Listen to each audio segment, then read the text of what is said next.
پچھلے 150 سال سے امت مسلمہ کے خلاف ایک شدید سازش جاری ہے اور اسلام دشمن اس تگ و دو میں لگے ہوئے ہیں کہ امت مسلمہ کے عقائد اور نظریات کو برباد کر دیا جائے اور امت مسلمہ کا اپنے حبیب صلی اللہ علیہ وسلم سے قلبی اور روحانی رشتہ ختم کر دیا جائے۔ ہر وہ چیز جو قرب الہی اور رسول اللہ صلی اللہ علیہ وسلم، آپ کے اہل بیت، صحابہ اکرام اور اولیاء و صالحین کی عقیدت و محبت پیدا کرتی ہے، اسے عقیدے سے ختم کر دیا جائے۔ اسی لیے آج ایک ایسا گروہ پایا جاتا ہے جو روزہ رسول صلی اللہ علیہ وسلم پر حاضری کو شرک قرار دیتا ہے۔ تو کیا واقعی ہی روزہ رسول صلی اللہ علیہ وسلم پر حاضری شرک و بدعت ہے؟ آئیے جانتے ہیں۔ کہتے ہیں کہ روزہ رسول صلی اللہ علیہ وآلہ وسلم پہ جانا شرک ہے اور اسے قبر پرستی تصور کرتے ہیں اور اس کے حوالے سے مختلف علمی دلائل پیش کرتے ہیں۔ آئیے اس موضوع کے 3 پہلو قرآن کریم اور حدیث کی روشنی میں جانتے ہیں۔ پہلا حصہ روزہ رسول صلی اللہ علیہ وآلہ وسلم پر حاضری کا حکم۔ دوسرا حصہ روزہ رسول صلی اللہ علیہ وآلہ وسلم پر حاضر ہو کر سفارش کروانا۔ اور تیسرا حصہ رسول اللہ صلی اللہ علیہ وآلہ وسلم سے مدد مانگنا اور وسیلہ پیش کرنا۔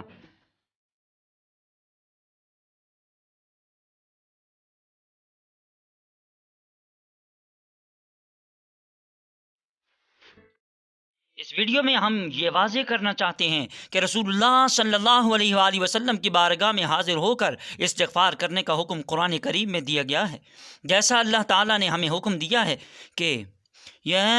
ایہا الذین آمنوا توبوا الی اللہ توبۃ نصوحا، اے ایمان والو اس طریقے سے توبہ کرو جیسے تمہیں توبہ کی نصیحت کی گئی ہے۔ سوال اب یہ ہے کہ توبہ کی نصیحت کیا ہے؟ تو طریقہ برہانیہ کے شیخ طریقت امام اہل بیت سیدی امام فخر الدین شیخ محمد عثمان عبدو البرہانی نے اپنی کتاب انتصار اولیاء رحمان علی اولیاء شیطان میں اس نصیحت والی توبہ کی وضاحت کرتے ہوئے فرمایا کہ اللہ تعالیٰ نے توبہ کا جو طریقہ ہمیں نصیحت فرمایا ہے وہ سورۃ النساء کی اس آیت میں مؤمنین کے لیے ذکر کیا گیا ہے۔ وَمَا أَرْسَلْنَا مِن رَّسُولٍ إِلَّا لِيُطَاعَ بِإِذْنِ اللَّهِ، اور ہم نے کوئی رسول نہیں بھیجا مگر کہ اللہ کے حکم سے اس کی اطاعت کی جائے۔ وَلَوْ أَنَّهُمْ إِذ ظَّلَمُوا أَنفُسَهُمْ جَاءُوكَ، اور اے نبی جب یہ لوگ اپنی جانوں پر ظلم کر بیٹھیں تو اگر یہ آپ کے پاس حاضر ہو جائیں فَاسْتَغْفَرُوا اللَّهَ وَاسْتَغْفَرَ لَهُمُ الرَّسُولُ، اور اللہ سے استغفار کریں اور رسول اللہ صلی اللہ علیہ وسلم بھی ان کے لیے استغفار کریں، لَوَجَدُوا اللَّهَ تَوَّابًا رَحِيمًا، تو پھر یہ یقیناً اللہ کو توبہ قبول کرنے والا اور رحیم پائیں گے۔ اس آیت سے یہ ثابت ہوا کہ رسول اللہ صلی اللہ علیہ وآلہ وسلم کی نافرمانی دراصل اپنی جان پر ظلم ہے، اور جب مومنین نافرمانی اور ظلم کر بیٹھیں تو انہیں نصیحت کی گئی ہے کہ نبی کریم صلی اللہ علیہ وآلہ وسلم کے پاس حاضر ہو جائیں اور اللہ سے استغفار کریں اور آپ صلی اللہ علیہ وآلہ وسلم سے استغفار کی درخواست کریں۔ تو اللہ نے وعدہ کیا ہے کہ اس صورت میں وہ یقیناً رحم فرمائے گا اور توبہ قبول کرے گا۔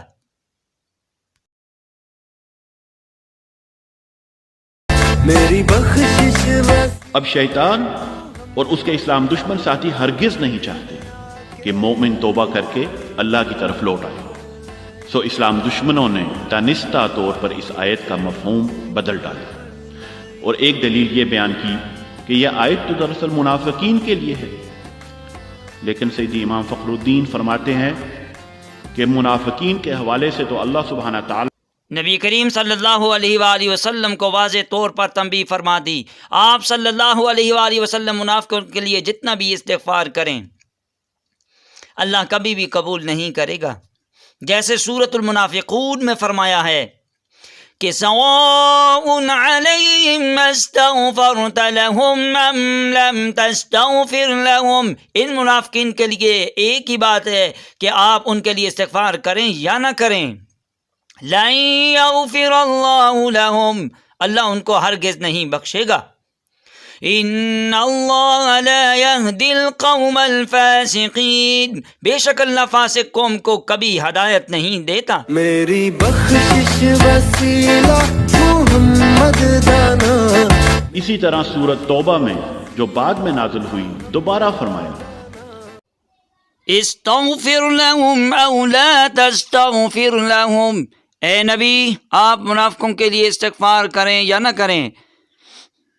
ان تستغفر لهم 70 مرة فلن يغفر اللہ لهم، اگر آپ ان کے لیے 70 مرتبہ بھی استغفار کریں گے تو بھی اللہ انہیں ہرگز معاف نہیں کرے گا۔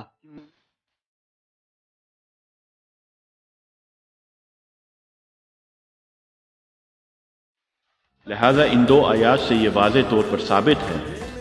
کہ سورۃ النساء کی آیت منافقین کے لیے ہرگز نہیں ہو سکتی، وگرنہ قرآن کریم میں تضاد آ جاتا ہے کہ ایک طرف اللہ نبی کریم صلی اللہ علیہ وسلم کو منافقین کے لیے استغفار کرنے کا کہہ رہا ہے، جبکہ دوسری طرف منع کر رہا ہے، ایک طرف معاف کرنے کا وعدہ کر رہا ہے جبکہ دوسری طرف معاف کرنے سے انکار۔ اللہ نے منافقین کی نشانی بھی سورۃ المنافقون میں بیان فرما دی ہے۔ وَإِذَا قِيلَ لَهُمْ تَعَالَوْا يَسْتَغْفِرْ لَكُمْ رَسُولُ اللَّهِ، اور جب ان سے کہا جاتا ہے کہ آؤ تاکہ اللہ کے رسول تمہارے لیے استغفار کریں، لَوَّوْا رُؤُوسَهُمْ وَرَأَيْتَهُمْ يَسُدُّونَ وَهُمْ مُسْتَكْبِرُونَ، تو یہ لوگ سر جھٹکتے ہیں اور آپ انہیں کتراتے ہوئے دیکھو گے جبکہ یہ تکبر کرتے ہیں۔ کیا آج بھی ایسا گروہ موجود نہیں ہے کہ جب انہیں بلاتے ہیں کہ آؤ روضہ رسول صلی اللہ علیہ وآلہ وسلم پر جا کر آپ صلی اللہ علیہ وآلہ وسلم کے وسیلے سے استغفار کریں، تو انہیں ناگوار گزرتا ہے اور وہ اسے اپنی توہین سمجھتے ہیں اور اپنے سر جھٹکتے ہوئے یہ کہتے ہیں کہ ہمیں روضہ رسول پہ جانے کی کیا ضرورت ہے، تو ہم تو اللہ سے براہ راست استغفار کریں گے، اور تکبر کرتے ہوئے یہ کہتے ہیں کہ ہمیں کسی کی مدد اور وسیلے کی ضرورت نہیں۔ کیا یہی وہ رویہ نہیں جس کا ذکر اللہ نے قرآن کریم میں کر دیا ہے؟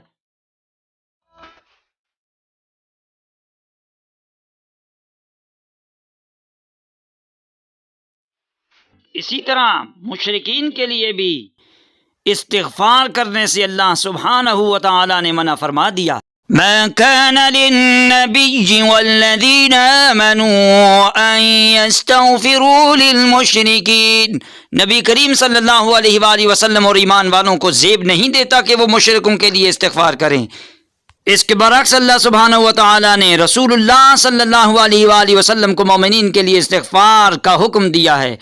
فَبِمَا رَحْمَةٍ مِّنَ اللَّهِ لِنتَ لَهُمْ، سو یہ اللہ کی رحمت ہے کہ آپ ان کے لیے نرم طبع ہیں۔ وَلَوْ كُنْتَ فَظًّا غَلِيظَ الْقَلْبِ لَانفَضُّوا مِنْ حَوْلِكَ، اور اگر آپ سخت مزاج اور سخت دل ہوتے تو یہ لوگ آپ کے گرد سے بھاگ جاتے ہیں۔ فَاعْفُ عَنْهُمْ وَاسْتَغْفِرْ لَهُمْ، سو آپ صلی اللہ علیہ وسلم ان کو معاف کر دیں اور ان کے لیے اللہ سے معافی مانگیں۔ لہذا سیدی امام فخر الدین فرماتے ہیں کہ واضح ہوا کہ مسلمانوں اور مومنوں کے لیے استغفار کا حکم دیا گیا ہے، جبکہ منافقوں اور مشرکوں کے لیے استغفار کرنے سے منع کیا گیا ہے۔ اب آئیے واپس اس سوال کی طرف کہ کیا روضہ رسول صلی اللہ علیہ وسلم پر حاضری شرک ہے؟ تو اس کا جواب یہ ہے کہ کیا صحابہ اکرام جب آپ صلی اللہ علیہ وسلم کی بارگاہ میں حاضر ہو کر اور آپ صلی اللہ علیہ وسلم سے اپنے اللہ سے استغفار کرنے کی درخواست کرتے تھے، کیا وہ بھی شرک کرتے تھے؟ یاد رہے کہ جو بھی شخص کسی مسلمان بھائی پر شرک جیسا سنگین بہتان لگاتا ہے تو وہ شاید یہ بھول گیا ہے کہ نبی کریم صلی اللہ علیہ وسلم نے اپنے بعد قیامت تک اپنی امت میں شرک کے حوالے سے واضح اعلان فرما دیا کہ اللہ کی قسم مجھے تم لوگوں سے یہ خوف ہرگز نہیں کہ تم میرے بعد شرک کرو گے، بلکہ مجھے تم سے یہ خوف ہے کہ تم دنیا کے لیے ایک دوسرے سے آگے بڑھنے کی کوشش کرو گے۔ یہ حدیث ہمارے اہل سنت کی تقریباً سب معتبر کتب میں صحیح سند کے ساتھ موجود ہے، جن میں صحیح بخاری، صحیح مسلم، مسند احمد اور دیگر معروف کتب ہیں اور اسے کثرت سے روایت کیا گیا ہے، تو کیا اس اعلان نبوی کے بعد بھی امت مسلمہ میں کوئی شرک کا تصور کر سکتا ہے اور اپنے بھائی پر شرک کا بہتان لگا سکتا ہے؟ ایسا کرنا بے شک حدیث نبوی صلی اللہ علیہ وسلم کا اعلانیہ طور پر انکار ہوگا۔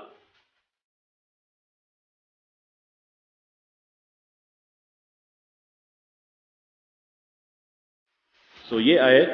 وَلَوْ أَنَّهُمْ إِذْ ظَلَمُوا أَنفُسَهُمْ جَاءُوكَ دراصل مؤمنین کے لیے خاص ہے کہ جب بھی وہ اپنی جانوں پر ظلم کر بیٹھیں تو وہ در رسول صلی اللہ علیہ وسلم پر حاضر ہو اپنے گناہوں کا استغفار کریں اور پہلے رسول اللہ صلی اللہ علیہ وسلم سے معافی کی درخواست کریں، کیونکہ یہ تو اللہ کا قانون ہے کہ جس نے جس کی نافرمانی کی تو پہلے اس سے معافی مانگے، اور جب وہ معاف کر دے تو اللہ بھی معاف کر دے۔ اس کی مثال ایسی ہی ہے کہ کوئی بیٹا باپ کی نافرمانی کرنے کے بعد پچھتاوے میں 1000 رکعت نفل پڑھ لے اور اللہ سے معافی کی درخواست کرے، جب تک وہ باپ کے پاس جا کر معافی نہیں مانگے گا اور باپ اسے معاف نہیں کر دے گا تب تک اللہ بھی اسے معاف نہیں کرے گا۔ اسی طرح اللہ سبحانہ تعالیٰ نے بھی فرمایا ہے وَمَا أَرْسَلْنَا مِن رَّسُولٍ إِلَّا لِيُطَاعَ بِإِذْنِ اللَّهِ اور ہم نے کوئی رسول نہیں بھیجا مگر کہ اللہ کے حکم سے اس کی اطاعت کی جائے۔ سو نافرمانی تو رسول اللہ صلی اللہ علیہ وسلم کی گئی ہے، تو جب تک آپ صلی اللہ علیہ وسلم سے معافی نہیں مانگو گے تب تک اللہ بھی معاف نہیں کرے گا۔ سو پیارے بھائیوں، جیسا کہ آپ نے دیکھا اور سنا کہ اسلام دشمن کس قدر امت مسلمہ کے خلاف سرگرم عمل ہے، تو آئیے اس پیغام کو صدقہ جاریہ سمجھتے ہوئے گھر گھر پہنچائیں۔ جزاکم اللہ، اللہ ہم سب کا حامی و ناصر ہو۔ وصلی اللہ تعالی علی سیدنا و مولانا محمد وآلہ وصحبہ اجمعین۔